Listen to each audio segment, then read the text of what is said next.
घर और बाहर, रविंद्रनाथ टैगोर। विमला की आत्मकथा।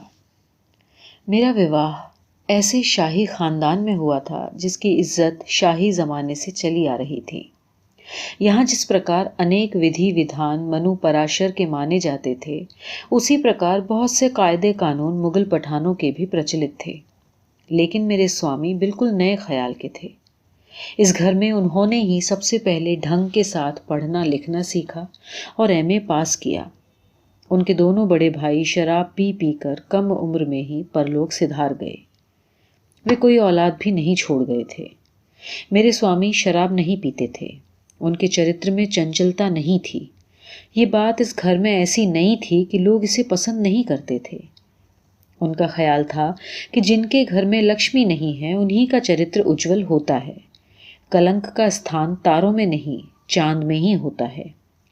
मेरे सास ससुर बहुत पहले ही चल बसे थे। घर की देख रेख दादस करती थी। मेरे स्वामी उनके नेत्रों के तारे थे, इसलिए उन्हें साधारण नियमों के उल्लंघन करने का साहस पड़ जाता था। जब उन्होंने मिस गिल्बी को मेरी सहेली और शिक्षक नियुक्त किया, तब घर और बाहर जितने मुंह थे सभी विष उगलने लगे। पर तब भी मेरे स्वामी की हठ बनी रही। उस समय उन्होंने एमए की पढ़ाई प्रारंभ की थी। कॉलेज में पढ़ने के लिए उन्हें कलकत्ते रहना पड़ता था। वो प्रायः रोज ही मुझे खत भेजते थे। उनकी बातें थोड़ी और भाषा साधारण होती थी। बड़े बड़े गोल अक्षर मानो प्रेमिल दृष्टि से मेरे मुंह की ओर देखते थे। मैं उन्हें एक चंदन के बॉक्स में रखा करती थी और नित्य ही बगिया से फूल लाकर उन्हें ढक देती थी। मेरे स्वामी का कहना था कि स्त्री पुरुष को एक दूसरे पर बराबर अधिकार है, क्योंकि उनके प्रेम का संबंध बराबर का है। इस बात पर मैंने उनके साथ वाद विवाद कभी नहीं किया, पर मेरा दिल कहता था कि नारी का प्रेम पूजा करके ही पूजित होता है, वरना उसे तुच्छ समझना चाहिए। हमारे प्रेम का चिराग जिस समय जलता है, उस समय उसकी लौ ऊपर ही को जाती है। अब भी मुझे याद है कि मेरे सौभाग्य के दिनों से कितने दिलों में ईर्ष्या की आग धधक रही थी। ईर्ष्या की बात भी थी। मुझे जो कुछ मिला था मानो मैंने धोखा देकर लिया था। धोखा तो सदा चलता नहीं, दाम देने पड़ते हैं, नहीं तो विधाता से सहा नहीं जाता। बहुत समय तक नित्य ही सौभाग्य का ऋण चुकाना पड़ता है, तभी अधिकार बरकरार रहता है। मेरी दादस और सास सभी की सुंदरता की चर्चा होती थी। मेरी दोनों विधवा जेठानियों की तरह रूपवती भी बहुत कम देखने में आती थी। क्रमशः जब उन दोनों का सिंदूर लुट गया तो मेरी दादस ने निश्चय कर लिया कि अपने पोते के लिए रूपवती बहू तलाश न करेंगी। सुशीला होने के कारण ही मेरा इस घर में प्रवेश हो सका, वरना मेरा क्या अधिकार था। सुख विलास से भरे हमारे घर में स्त्री का स्त्री समझकर बहुत कम आदर सम्मान होता था। यद्यपि मदिरा के फेन और वैश्याओं के घुंघरुओं की झनकार में हमारे घर की स्त्रियों के जीवन का सब रोना धोना समाप्त हो चुका था, फिर भी वे बड़े घर की बहू होने के अभिमान के सहारे ही अपना सिर उठाए हुए थीं। मेरे पति ने नारी मांस के लोभ में पाप की पुण्यशाला के द्वार पर मनुष्यत्व की पूजा कभी नहीं लुटाई। क्या ये सब मेरे ही गुणों से था? पुरुषों के उद्भ्रांत उन्मत्त मन को वश में करने का कौन सा मंत्र भगवान ने मुझे दिया था? भाग्य के सिवा ये और कुछ नहीं था। और उनके जेठानियों के समय क्या विधाता को ज्ञान नहीं था, जो उनके भाग्य का लिखा सभी कुछ लूट लिया? संध्या होते ही सुख का उत्सव उजड़ गया। सभा सूनी हो गई। सिर्फ रूप यौवन का चिराग सारी रात बेकार जलता रह गया। मेरे स्वामी के पौरुष पर उनकी दोनों भुजाइयां बड़ी अवज्ञा दिखाती थीं। बातों ही बातों में मैंने उनके अनेक कटु वचन सहे। मैंने अपने स्वामी का सुहाग मानो चोरी करके लिया है। वे कहा करती, केवल धोखा ही धोखा है, इसकी हर बात में बनावट है, वही आजकल की सी बिबियानी बेशर्मी। मेरे स्वामी मुझे आधुनिक फैशन के वस्त्र पहनाया करते, रंग बिरंगी जैकेटें, साड़ी, कमीज, पेटीकोट इत्यादि। इन्हें देखकर मेरी जेठानियां कहती, रूप तो है ही नहीं, ठाठ के मारे मरी जाती है, शरीर को जैसे दुकान की तरह सजाए रखती है, शर्म भी नहीं आती। मेरे स्वामी सब कुछ जानते थे, लेकिन स्त्रियों के प्रति उनके हृदय में अपार दया भरी थी। वो मुझसे बार बार कहते थे, गुस्सा मत करो। मुझे याद है मैंने उनसे एक बार कहा था, स्त्रियों का दिल बहुत छोटा और संकुचित होता है, उत्तर में उन्होंने कहा था, उसी तरह जैसे चीन की स्त्रियों के पांव छोटे और संकुचित होते हैं, सारे समाज ने हमारी स्त्रियों का दिल चारों तरफ से दबा दबा कर मानो छोटा और संकुचित कर दिया है। भाग्य इनके जीवन को लेकर जुआ खेलता है। दांव पड़ने पर सब कुछ निर्भर है, उनका अपना कोई अधिकार नहीं। मेरी जेठानियां जो कुछ मांगती वो उन्हें फौरन मिल जाता। उनकी मांग ठीक है या नहीं वो इसका ख्याल तक न करते। लेकिन जब मैं देखती हूँ कि वे इसके लिए तनिक भी कृतज्ञ नहीं है तो मेरा मन भीतर से कुढ़ उठता। मेरी बड़ी जेठानी जब तब व्रत उपवास में लगी रहती। अक्सर मुझे सुनाकर कहती, मेरे वकील भाई कहते हैं अगर अदालत में नालिश करें तो हम। लेकिन इस बकवास को दोहराने से क्या फायदा। मैंने अपने स्वामी से वादा कर लिया था कि उनकी किसी भी बात का जवाब मैं कभी भी न दूंगी। इसी से उस जलन का सहन करना और भी कठिन था। मैं सोचती थी भलेपन की हद है, हरदम सहना पौरुष की कमी दिखना है। सच बात कहूं, अनेक बार मैंने सोचा कि मेरे स्वामी का दिल जरा कठोर होता तो बहुत अच्छा होता। मेरी छोटी जेठानी का स्वभाव और तरह का था। उनकी उम्र कम थी, वो सात्विकता का दावा भी नहीं करती थी। उनकी बातचीत और हंसी ठिठोली में रस था। उन सब युवा दासियों की चाल ढाल ठीक न थी जो उन्होंने अपने पास रख छोड़ी थी। परंतु इस पर कोई आपत्ति करने वाला नहीं था, क्योंकि इस घर का यही नियम था। मैं सोचती मेरे स्वामी कलंक रहित हैं, मेरा यही विशेष सौभाग्य उनके लिए असह्य है। मेरे स्वामी की इनके दुख ही पर दृष्टि थी, दोष पर नहीं। मैं कहती, अच्छा सब दोष समाज का ही सही, पर इतनी अधिक दया करने की क्या आवश्यकता है। क्या हुआ यदि आदमी ने जरा सा कष्ट सह लिया। पर उनसे कौन जीतता। वे सिर्फ हंस देते। मेरे स्वामी की बड़ी इच्छा थी कि मुझे घर से बाहर ले जाएं। एक दिन मैंने कहा, बाहर से मुझे लेना ही क्या है। वो बोले, संभव है बाहर को तुमसे कुछ लेना हो। मैंने कहा, मेरे बिना जब इतने दिन बाहर काम चलता रहा, आज भी चल जाएगा। वो फांसी लगाकर मर तो नहीं जाएगा। मरे तो मरने दो, मैं इसलिए नहीं सोचता, मैं अपने ही लिए सोचता हूँ। हाँ, सच कहना, तुमने अपने लिए क्या सोचा है। मेरे स्वामी तनिक हंसकर चुप हो गए। मैं उनकी बातों को जानती हूँ, इसलिए मैंने कहा, न इस तरह चुप होकर के टालने से काम नहीं चलेगा, ये बात खत्म करके ही जाना होगा। उन्होंने कहा, बात क्या मुंह के बात से ही खत्म होती है। जीवन में अनेक बातें ऐसी हैं जो कभी समाप्त नहीं होती। ना, इस समय पहेलियां रहने दो, बात बताओ। मैं चाहता हूं कि बाहर जाकर तुम मुझे पाओ और मैं तुम्हें। अभी हमने एक दूसरे को पूरी तरह पाया नहीं है। क्यों, यहां की प्राप्ति में क्या कमी रह गई। यहां तुम मुझ में ही लिप्त हो। तुम नहीं जानती कि तुम किसे चाहती हो। तुम ये भी नहीं समझती कि तुमने किसे पाया है। देखो, तुम्हारी ये बातें मुझसे न सही जाएंगी, इसीलिए मैं कहना नहीं चाहता। तुम्हारा चुप रह जाना मुझसे सहा नहीं जाता।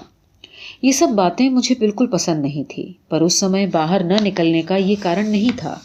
मेरी दादस उस समय जीवित थीं।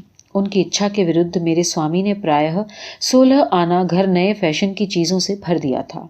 उन्होंने भी अपने मन को समझा लिया। शाही खानदान की बहू यदि घूंघट उठाकर बाहर निकली तो भी वो कुछ न कहती। वो जानती थी कि ये होकर रहेगा, पर मैं सोचती थी कि ये ऐसी कौन सी जरूरी बात है जिसके लिए उन्हें कष्ट दिया जाए। मैंने पुस्तक में पढ़ा था कि स्त्रियां पिंजरे की चिड़िया होती हैं, और की बात तो नहीं कहती, पर मुझे तो इस पिंजड़े में इतना कुछ मिला कि सारी दुनिया में उसकी समानता कठिन है। उस वक्त मेरा भी यही विचार था। मेरी दादस को मुझसे बड़ा स्नेह था। इसका कारण ये था कि उनके विश्वास से मैं जो अपने स्वामी का मन आकृष्ट करने में सफल हुई, मानो मेरा ही गुण था। वे समझती थीं कि ये मेरे ग्रह नक्षत्र का प्रभाव है। पुरुषों का धर्म ही है रसातल में धंसते जाना। उनके किसी और पोते को उनकी पौत्र वधुएं अपने सारे रूप यौवन के जोर से भी घर की ओर न खींच सकी। वे पाप की आग में जल भुन के राख हो गए, तब भी उन्हें कोई न बचा सका। दादस ने समझा था कि उनके घर में पुरुषों की अकाल मृत्यु की आग मैंने ही बुझाई है। इसी कारण वो मुझे सदा मानो अपने हृदय में रखती। मुझे जरा कुछ हो जाए तो वो डर से कांप जाती थी। मेरे स्वामी अंग्रेजी दुकानों से पोशाक लाकर मुझे सजाते थे। ये बात उन्हें बिल्कुल पसंद नहीं थी। वो सोचती थी कि पुरुषों के ऐसे बेकार के अनेक शौक रहते हैं जिससे कि हानि होती है। उनको रोकने से भी काम नहीं चलता। वे अपना बिल्कुल ही सत्यानाश न कर लें, इसी में रक्षा समझनी चाहिए। मेरा निखिलेश बहू को न सजाता तो किसी और को सजाने जाता।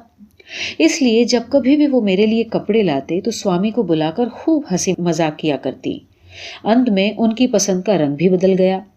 कलयुग के कल्याण से अंत में उनकी ऐसी दशा हो गई थी कि पौत्र वधू अंग्रेजी पुस्तक से उन्हें कहानी न सुनाती तो उनकी शाम न कटती। दादी की मृत्यु के बाद मेरे स्वामी की इच्छा हुई कि मैं कलकत्ते जा रहूं, किंतु मेरा मन किसी तरह न माना। मैं बार बार सोचती थी कि ये जो मेरे ससुर का घर है, उसे दादस ने कितना दुख, कितना कष्ट सह सहकर, कितने यत्न से इतने दिन तक चलाया। अगर मैं इस सारे भार को छोड़कर कलकत्ते चली जाऊं तो मुझे अवश्य पाप लगेगा। दादस का खाली आसन मेरे मुंह की ओर बड़े अर्थपूर्ण भाव से देख रहा था। वो 8 साल की उम्र में इस घर में आई थी और 79 वर्ष की उम्र में चल बसी। उन्हें जीवन का सुख नहीं मिला। भाग्य ने उनकी छाती में एक एक करके अनेक तीर मारे, पर हर एक चोट पर उनके जीवन से अमृत ही उछल कर निकला। ये सारा घर उसी नेत्र जल के पुण्य की धारा से पवित्र है। मैं इसे छोड़कर कलकत्ते के जंगल में रहकर क्या करूंगी? मेरे स्वामी ने सोचा था कि इस सुयोग पर मेरी दोनों जेठानियों को घर का सारा भार सौंप जाएंगे तो उनके मन को भी सांत्वना होगी। मुझे ये बात असहाय जान पड़ी। जेठानियों ने मुझे कितना जलाया है, वे मेरे स्वामी का भला कभी नहीं देख सकी। क्या उन्हें आज इसी का पुरस्कार मिले? नहीं। इसके बाद जब किसी दिन अगर हम यहाँ लौट कर आएंगे तो मेरा योग्य स्थान क्या मुझे फिर मिल सकेगा?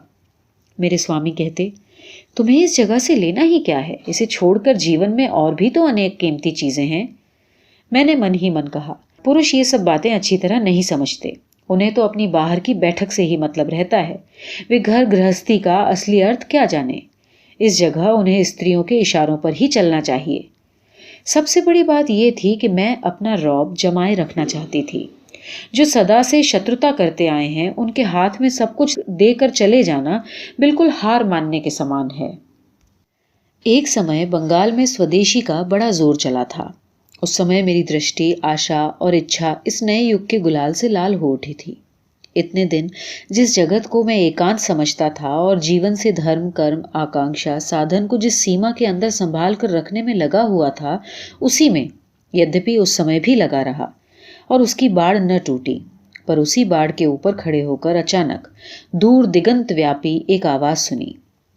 अर्थ तो मैं स्पष्ट न समझ सकी, पर उसके स्पर्श से भीतर ही भीतर मेरी आत्मा व्याकुल हो उठी। मेरे स्वामी जब कॉलेज में पढ़ते थे तभी से उन्होंने देश के उपयोग में आने वाली सभी चीजें देश ही में उत्पन्न करने की बहुत चेष्टा की थी। एक बार उन्होंने सोचा कि हमारे देश में जो बड़े बड़े कारोबार नहीं चलते हैं, उसका प्रमुख कारण बैंकों की कमी है। उसी समय उन्होंने मुझे पॉलिटिकल इकोनॉमी पढ़ानी शुरू की। उन्होंने सोचा कि सबसे पहले जन साधारण के मन में बैंक में रुपया जमा करने की इच्छा और अभ्यास पैदा करने की आवश्यकता है। एक छोटा सा बैंक खोला गया। ब्याज की दर अधिक होने के कारण बैंक में रुपया जमा करने का उत्साह गांव के लोगों में खूब बढ़ा। अधिक ब्याज देने के कारण बैंक डूब भी गया। ये सब देखकर रियासत के पुराने नौकर चाकर बहुत घबराए। दुश्मनों ने हंसी मजाक करना शुरू कर दिया। मेरी बड़ी जेठानी एक दिन मुझे सुनाकर कहने लगी, मेरे वकील भैया कहते थे कि जज के सामने मामला पेश किया जाए तो अब भी इस पुराने घराने के आदर सम्मान और धन दौलत की रक्षा इस पागल के हाथ से हो सकती है। सारे घर में केवल मेरी दादस के मन में विकार नहीं था। वो कहा करती, तुम सब की सब मिलकर उसे क्यों तंग करती हो? धन दौलत की बात सोचती हो? अपनी उम्र में मैंने 3 बार ये जायदाद रिसीवर के हाथ में जाते देखी है। पुरुष क्या स्त्रियों के समान होते हैं? वे तो उड़ाऊ होते हैं और केवल उड़ाना जानते हैं। पोत बहू तेरा नसीब अच्छा है जो वो साथ साथ आप ही नहीं उड़ाता। तूने दुख नहीं उठाया, इसलिए ये बातें भूल जाती है। मेरे स्वामी के दान की मात्रा भी कम न थी। कपड़ा बुनने की मशीन, धान कूटने की मशीन या ऐसी ही कोई वस्तु जिसे किसी ने तैयार करने की कोशिश की, उन्होंने उसकी अंतिम सीढ़ी तक सहायता की। विलायती कंपनी के मुकाबले में पूरी यात्रा के जहाज चलाने के लिए एक स्वदेशी कंपनी स्थापित हुई। उसका जहाज न डूबा, पर मेरे स्वामी के अनेक हिस्से डूब गए। मुझे सबसे बुरी बात यह लगती थी कि संदीप बाबू देशोपकार के बहाने उनसे रुपया ऐंठते थे। वो समाचार पत्र निकालते थे, कभी स्वदेशी का प्रचार करने जाते थे और कभी डॉक्टर की राय से शांत होकर ऊटी में जा बैठते थे। मेरे स्वामी उनका सारा खर्च उठाते थे। इसके अलावा घर के खर्च के लिए उनका मासिक वेतन भी बंधा हुआ था। फिर भी ये बात नहीं थी कि मेरे स्वामी के और उनके विचारों में समानता हो। जैसे कि ये स्वदेशी का तूफान मेरी रगों में समाया, मैंने स्वामी से कहा कि मैं सारा विलायती सामान जला डालूंगी। स्वामी ने कहा, जलाती क्यों हो? जितने दिन मन न चाहे मत पहनो, यही काफी है। जितने दिन मन न चाहे, इसका क्या मतलब? मैं इस जीवन में कभी... अच्छा, तो इस जीवन में मत पहनो। फूंक फांक का स्वांग रचने की क्या आवश्यकता है? क्यों, तुम्हारा इससे क्या बिगड़ता है? मैं कहता हूं कि बनाने संवारने की कोशिश करो। अनावश्यक तोड़ने फोड़ने की उत्तेजना में एक कौड़ी भी नहीं खोनी चाहिए। इसी उत्तेजना से बनाने संवारने में सहायता मिलती है। अगर यही बात है तो क्या आग लगाने से ही घर में उजाला हो सकता है? एक और भी गड़बड़ी थी। मिस गिल्बी जब हमारे घर में आई तो कुछ दिन तक इस बात का शोर मचा। इसके बाद होते होते बात दब गई, पर अब फिर वही झगड़ा उठ खड़ा हुआ। मिस गिल्बी अंग्रेज हैं या हिंदुस्तानी, इस बात का ध्यान भी पहले मुझे कभी नहीं आया, पर अब आने लगा। मैंने स्वामी से कहा कि मिस गिल्बी को विदा करना पड़ेगा। इस पर वो चुप हो गए। मिस गिल्बी नहीं गई। एक दिन मैंने सुना कि गिरजा जाते समय हमारे परिवार के एक लड़के ने उनका अपमान किया। मेरे स्वामी ने उस लड़के को अपने घर में रख कर पाला था। उन्होंने इस बात पर उसे अपने घर से निकाल दिया और इसकी बड़ी चर्चा हुई। उन दिनों उनका व्यवहार कोई क्षमा नहीं कर सकता था। मैंने भी क्षमा नहीं किया। इस बार मिस गिल्बी खुद ही चली गईं। जाते समय उनकी आंखों में आंसू बहने लगे, पर मुझ पर कुछ असर नहीं हुआ। देखो तो, झूठ मूठ लड़के का सर्वनाश कर गईं, और फिर ऐसा लड़का! स्वदेश के उत्साह में उसका खाना पीना तक छूट गया था। मेरे स्वामी ने मिस गिल्बी को स्टेशन पर ले जाकर खुद रेल में सवार किया। मुझे बहुत बुरा लगा। जब इस बात की सुई का फावड़ा बन गया और मामला समाचार पत्रों तक पहुंच गया तो मैंने सोचा उन्हें अपने किए का फल मिल गया। इससे पहले मैं स्वामी की बातों से चिंतित अवश्य होती थी, पर मैं लज्जित नहीं थी। पर इस बार मुझे लज्जा आई। मैं ये नहीं जानती कि नरेन ने मिस गिल्बी के प्रति अन्याय किया था या नहीं, पर उन दिनों इस बात पर निष्पक्ष रूप से विचार करना ही लज्जा की बात थी। जिस भाव से नरेन को अंग्रेज स्त्री का सामना करने का साहस हुआ, मैं उसे किसी भी तरह दबाना नहीं चाहती थी। मैं इसे अपने स्वामी की दुर्बलता समझती थी कि वो इस बात को अच्छी तरह समझ न सके। इससे ये न समझना चाहिए कि मेरे स्वामी को स्वदेश से कुछ वास्ता ही न था, पर वो वंदे मातरम मंत्र को पूर्ण रूप से अपना न सके थे। वे कहते थे कि देश की सेवा करने को मैं तैयार हूं, पर देश की वंदना करना देश का सत्यानाश करना है। इसी दौरान संदीप बाबू अपने दल बल के साथ स्वदेशी के प्रचार करते हमारे यहाँ आ पधारे। संध्या समय सभा होने वाली थी। हम सब स्त्रियां दालान में एक ओर चिक डाले बैठी थीं। वंदे मातरम का सिहनाद धीरे धीरे निकट आ रहा था। दिल की धड़कन बढ़ती जाती थी। अकस्मात सिर पर पगड़ी बांधे, गेरुआ कपड़े पहने, नंगे पांव वाले बालक और युवकों के दल का सूखी नदी में प्रथम वर्षा की बाढ़ की धारा के समान हड़बड़ाता हुआ हमारे आंगन में घुस पड़ा। सारा आंगन भर गया। उसी भीड़ में 10-12 आदमी संदीप बाबू को एक बड़ी सी चौकी पर बिठाए हुए कंधे पर उठा लाए। वंदे मातरम, वंदे मातरम, वंदे मातरम। इन उद्घोष से ऐसा मालूम पड़ता था कि आकाश के फटकर टुकड़े टुकड़े हो जाएंगे। मैंने संदीप बाबू का फोटो पहले देख लिया था। मैं ये नहीं कह सकती कि वो मुझे उस समय अच्छा लगा था। देखने में बुरा नहीं बल्कि अच्छा ही था। फिर भी न जाने ऐसा क्यों जान पड़ता था कि उज्ज्वलता तो अवश्य है, पर चेहरा मानो बहुत मिलाव के साथ गढ़ा गया है। आंखों और होठों में असली धातु की झलक न दिखाई पड़ी। इसलिए जब मेरे स्वामी बिना आगा पीछा सोचे उनकी सब फरमाइशें पूरी करते थे तो मुझे बिल्कुल अच्छा नहीं लगता था। अपव्यय तो मैं सह भी लेती, पर मैं समझती थी कि मित्र होकर के संदीप बाबू मेरे स्वामी को ठगते हैं। फिर उनकी चाल ढाल साधुओं या गरीबों जैसी भी नहीं थी। अच्छे खासे छैला दिखाई पड़ते थे और मन में भोग विलास की इच्छा भी विद्यमान थी। इसी प्रकार के अनेक विचार मेरे मन में उठते थे। आज फिर वो सारी बातें याद हो आईं। उस दिन संदीप बाबू जब भाषण देने लगे और उस वृहत सभा का हृदय हिलकर फटने लगा तो वो एक आश्चर्य मूर्ति दिखलाई पड़े। खास तौर पर जब एक बार अस्त होते हुए सूरज की किरण अकस्मात उनके मुंह पर आ पड़ी तो ऐसा जान पड़ा मानो देवताओं ने सब नर नारियों के सामने ये बात प्रकाशित कर दी कि वो वास्तव में अमरलोक के निवासी हैं। भाषण के आरंभ से अंत तक हर बात मानो हवा का झोंका थी। साहस का अंतर नहीं था। अब मुझे आंखों के सामने चिक का पड़ा रहना असहाय हो उठा। मुझे याद नहीं पड़ता कि मैंने किस समय बेखबरी में चिक सामने से हटाकर बाहर की ओर देखा था। सारी सभा में एक भी ऐसा आदमी न था जिसे मेरी ओर दृष्टि डालने का मौका मिलता। केवल एक बार मैंने देखा कि काल पुरुष के नक्षत्र के समान संदीप बाबू के दोनों उज्जवल नेत्र मेरे मुख पर आ पड़े, पर मुझे होश नहीं था। मैं क्या उस समय राजकुल की बहू थी? मैं बंगाल की उन स्त्रियों की एकमात्र प्रतिनिधि थी और वो बंगाल के वीर थे। जिस प्रकार आकाश से सूर्य लोक उनके माथे पर आ पड़ा था, उसी प्रकार नारी चित्त द्वारा उनका अभिषेक भी होना चाहिए था, अन्यथा उनकी रणयात्रा का मांगल्य कैसे पूर्ण होता। उस दिन मैं एक अपूर्व आनंद और अहंकार के साथ घर आई। अंदर ही अंदर प्रबल आंख का एक तूफान मुझे एक केंद्र से खींचकर दूसरे केंद्र में ले गया। मेरी इच्छा होने लगी कि ग्रीस की वीरांगनाओं के समान उस वीर के धनुष की डोरी बनाने के लिए अपने ये लंबे बाल काट डालूं। यदि भीतर के चित्त का बाहर के गहने से संयोग होता तो मेरा कंठ, मेरे गले का हार, मेरा बाजूबंद एक एक करके सब उस सभा में बरस पड़ते। स्वयं अपने को कुछ हानि पहुंचा सकती, तब भी मानो उस आनंद के उत्साह वेग को मैं सहन कर सकती थी। संध्या समय जब मेरे स्वामी घर आए तो मुझे डर लगने लगा कि कहीं भाषण के संबंध में कोई बेसुरी बात न कह बैठे।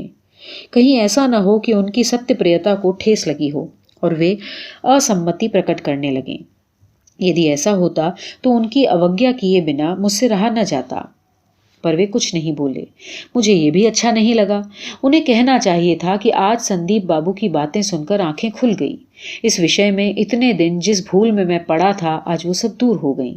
मुझे जान पड़ा कि वो केवल अपनी जिद पूरी करने के लिए चुप हैं और जानबूझकर अपना उत्साह प्रकट नहीं करते। मैंने पूछा, संदीप बाबू और कितने दिन यहाँ रहेंगे? स्वामी ने कहा, वो कल प्रातः ही रंगपुर जाएंगे। कल प्रातः ही? हाँ, उनके भाषण का समय निश्चित हो गया है।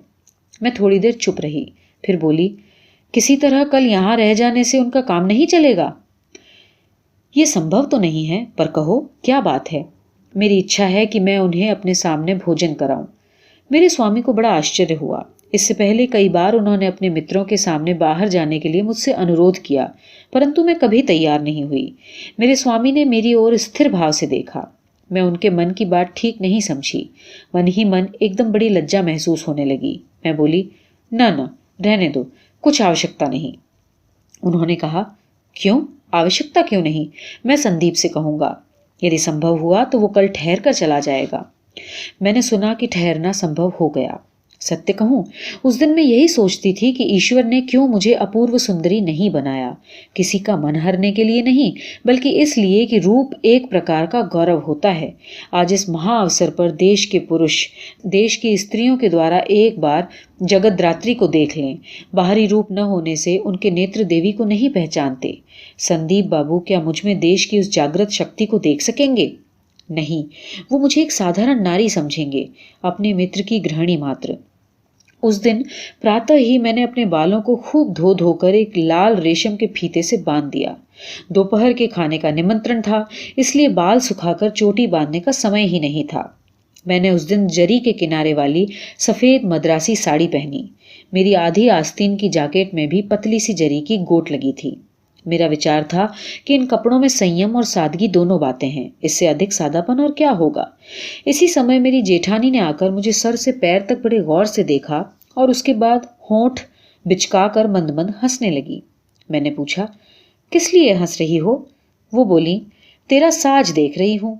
मैं मन ही मन कुढ़कर बोली, इसमें हंसने की क्या बात है? वो एक बार फिर टेढ़ा मुंह करके हंसने लगी और बोली, बात बुरी नहीं छोटी रानी, खूब सजी हैं। यही सोच रही हूँ कि अपनी ये विलायती दुकान वाली खुली छाती की जैकेट पहन लेती तो साज एकदम ठीक हो जाता। इतना कहकर वो सिर्फ मुंह से या आंख से नहीं, बल्कि सर से पैर तक सारे शरीर से व्यंग पूर्ण हंस हंसकर कमरे से बाहर चली गईं। मुझे बहुत क्रोध आया। मैंने सोचा कि सब फेंक फांक कर रोज के पहनने की एक मोटी सी धोती पहन लूं, पर मैं ऐसा क्यों न कर सकी? नहीं मालूम, मन ही मन कहने लगी, अगर मैं भले मानसों जैसे अच्छे कपड़े पहनकर संदीप बाबू के सामने न जाऊंगी तो स्वामी अवश्य ही अप्रसन्न होंगे। स्त्रियां ही तो समाज की श्री हैं। मैंने सोचा था कि संदीप बाबू जब भोजन के लिए बैठेंगे उसी समय उनके सामने जाऊंगी। खिलाने पिलाने के काम के बहाने पहली बार संकोच बहुत कुछ मिट जाएगा। पर आज भोजन तैयार होने में देर हो रही है। 1 बज चुका है, इसलिए स्वामी ने परिचय कराने के लिए मुझे बुलाया है। कमरे में प्रवेश करते ही पहली बार संदीप बाबू की ओर देखने में मुझे बड़ी शर्म मालूम हुई।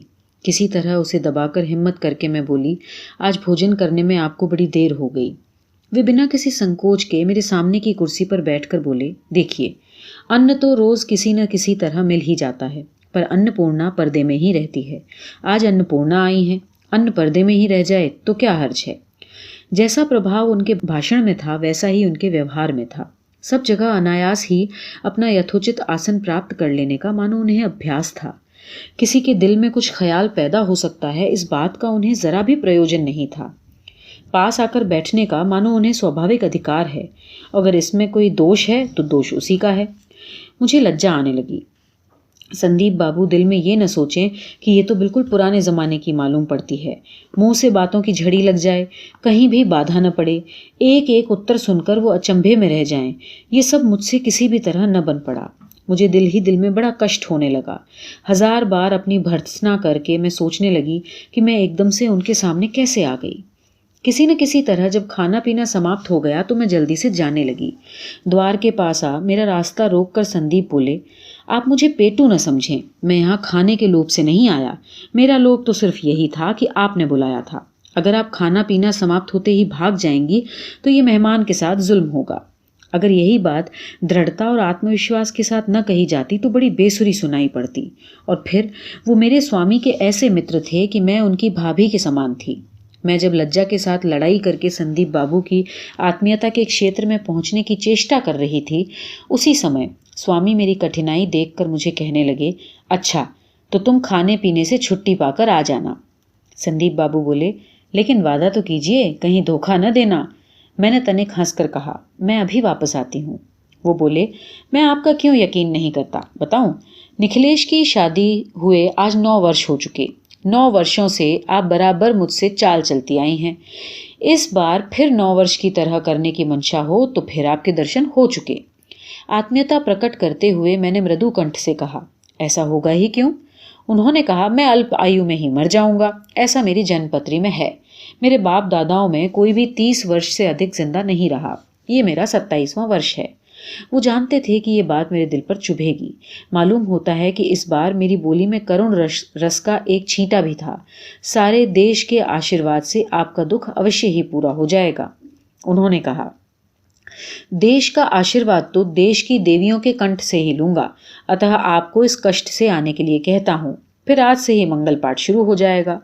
संदीप बाबू की हर बात में ऐसा आकर्षण था, जो बात किसी दूसरे के मुंह से अनुचित मालूम होती थी, उनके कंठ से वही बात सही मालूम पड़ती थी। हंसते हुए बोले, देखिए, अपने स्वामी को जामिन के तौर पर छोड़ जाइए। अगर आप न आएंगी तो इन्हें भी न छोड़ेंगे।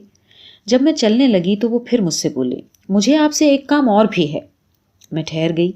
उन्होंने कहा, एक गिलास पानी चाहिए। आपको ज्ञात होगा कि मैंने भोजन के वक्त पानी नहीं पिया, क्योंकि मैं भोजन करने के बाद ही पानी पीता हूँ। ये सुनकर उतावलेपन में मैंने प्रश्न किया, ऐसा क्यों करते हैं आप? एक बार उन्हें अजीर्ण की बीमारी हुई थी, उसका जिक्र चल पड़ा। बाद में ये भी मालूम हुआ कि लगभग 7 महीने उन्हें बराबर असह्य दुख भोगना पड़ा। एलोपैथ, होम्योपैथ, सब तरह के इलाजों से कोई फायदा न हुआ। आखिर में वैद्य की दवाई से उन्हें बेहद फायदा हुआ। इतना सब कहकर वो हंसने लगे। ईश्वर ने मेरी बीमारियों को ऐसा बनाया है कि फौरन देशी दवा न मिलने पर वे टलना ही नहीं चाहती। मेरे स्वामी बोले, फिर विलायती दवाओं की शीशियां भी तुम्हारा पिंड नहीं छोड़ना चाहती। तुम्हारे कमरे में इकट्ठी 3 अलमारियां मालूम हैं, सब हैं क्या? दंड देने वाली पुलिस के बराबर हैं। वे सिर्फ इसलिए नहीं कि उनका कुछ फायदा है, नई हुमत में ये जबरन गले लग जाती हैं। सिर्फ सजा ही नहीं देनी पड़ती, वरन लाठी भी खानी पड़ती है। कमरे से निकल कर देखा कि छोटी जेठानी खिड़की से थोड़ी सी झिलमिल खोलकर बरामदे में खड़ी थी। मैंने प्रश्न किया, यहाँ क्यों खड़ी हो तुम? उन्होंने धीरे से कहा, तनिक बातचीत सुन रही हूँ। जब वापस आई तो संदीप बाबू करुण कंठ से बोले, मालूम पड़ता है आपने आज कुछ भी नहीं खाया। मुझे बहुत शर्म लगी है सुनकर। मैं जल्दी ही वापस आ गई। भोजन करने में बड़े घर के लोगों को जितना वक्त लगना चाहिए उतना वक्त नहीं लगा। मेरे भोजन में उस दिन न खाने का अधिक अंश था। वक्त का हिसाब लगाने से ये साफ जाहिर हो जाता, लेकिन वाकई ये हिसाब कोई लगा बैठा है इसका मुझे कतई ख्याल न था। मालूम पड़ता है कि संदीप बाबू पर भी मेरी लज्जा प्रकट हो गई, इसलिए मुझे और भी शर्म आने लगी। वो कहने लगे, आप तो वन की हरिणी के समान ही भागने पर उतारू हैं। तब भी आपने इतना कष्ट उठाकर जो अपनी बात रखी, ये मेरा कम पुरस्कार नहीं है। मैं ठीक से जवाब न दे सकी। मेरा चेहरा सुर्ख हो गया। मैं पसीने से सराबोर होकर एक कोच के किनारे पर बैठ गई। मैंने देश की स्त्री शक्ति का रूप धारण करके जिस तरह निसंकोच और सगौरव संदीप बाबू के सामने आकर केवल दर्शन दान द्वारा उनके मस्तक पर जया अभिषेक करने की कल्पना की थी, वो अब तक पूरी न हुई। जानबूझकर संदीप बाबू ने मेरे स्वामी से चर्चा छेड़ दी। मेरे स्वामी का मत वंदे मातरम मंत्र के विषय में उन्हें पता था। उसी का जिक्र करके उन्होंने कहा, देश के काम में मनुष्य की कल्पनावृत्ति की जो एक जगह है, क्या निखिल तुम उसे बिल्कुल नहीं मानते? एक जगह है ये मैं मानता हूं, पर सब जगह उसी का निवास है ये मैं नहीं मानता। देश क्या चीज है ये मैं अपने मन को ठीक से समझ लेना चाहता हूं और दूसरों को भी समझाने की कोशिश करता हूं। ऐसी बड़ी चीज के बारे में किसी माया मंत्र का सहारा लेते हुए मुझे शर्म भी लगती है और भय भी। जिसे तुम माया मंत्र कहते हो, मैं उसी को सच समझता हूं। वास्तव में मैं देश को देवता मानता हूँ। इसी बात पर अगर पूरा यकीन है तो तुम्हारे मत में एक मनुष्य को दूसरे मनुष्य में और एक देश को दूसरे देश में जरा भी अंतर नहीं रखना चाहिए। ये बात सत्य है, किंतु हमारी ताकत कम है, इसलिए हम अपने देश की पूजा द्वारा ही देश देव की पूजा करते हैं।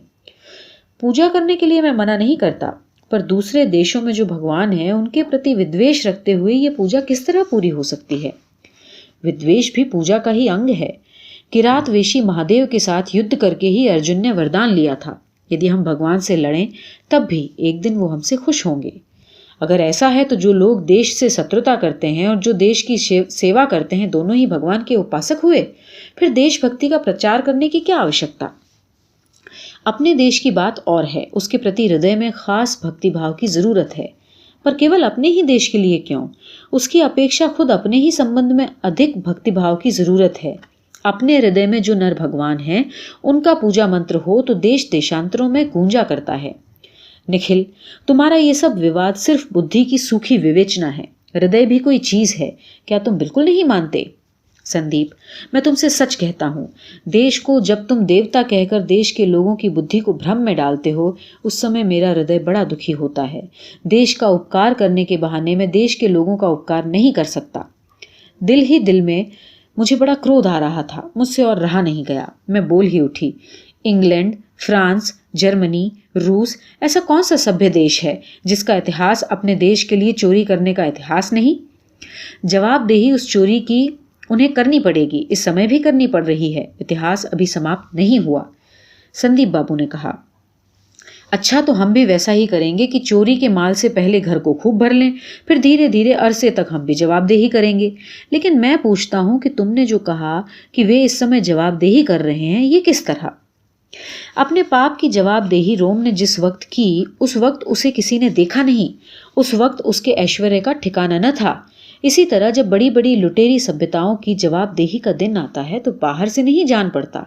परंतु एक बात तुमने नहीं देखी, उनकी राजनीति की झूठ भरी धोखेबाजी, विश्वासघातकता, गुप्तचर वृद्धि, आत्मगौरव की रक्षा के लिए न्याय और सत्य का बलिदान, इस सब पाप का बोझ जो सिर पर है, क्या ये थोड़ा है? मैं कहता हूं, देश से पहले जो धर्म को नहीं मानते वे देश को भी नहीं मानते। अचानक संदीप बाबू मेरी ओर देख के बोले, आप क्या कहती हैं?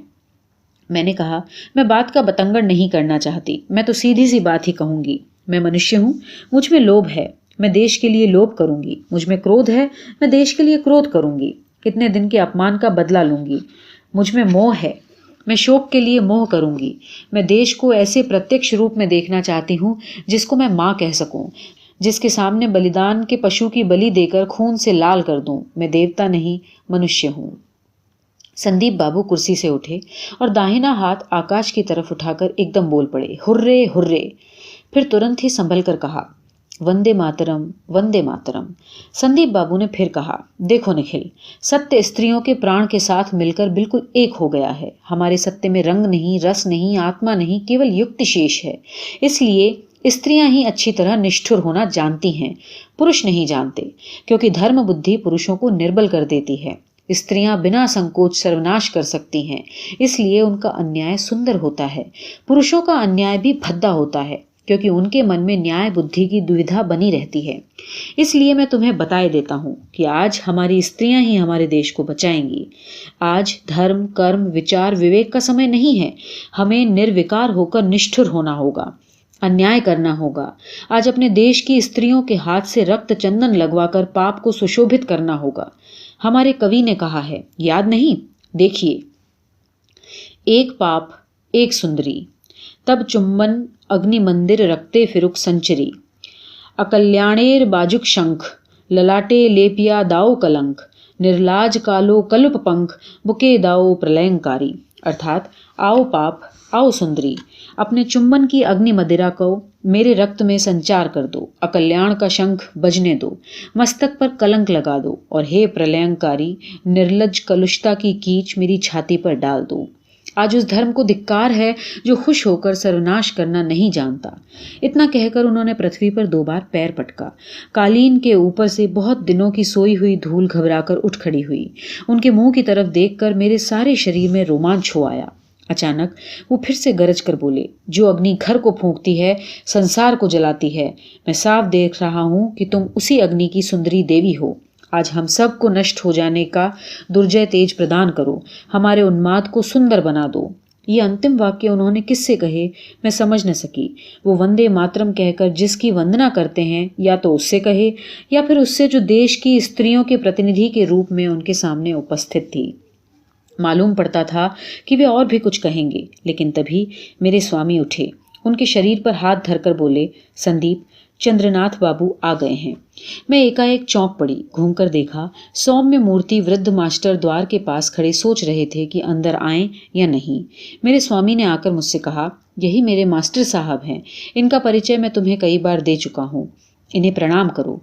उनके चरणों की धूलि लेकर मैंने उन्हें प्रणाम किया। उन्होंने आशीर्वाद दिया, भगवान तुम्हारी सदैव रक्षा करे।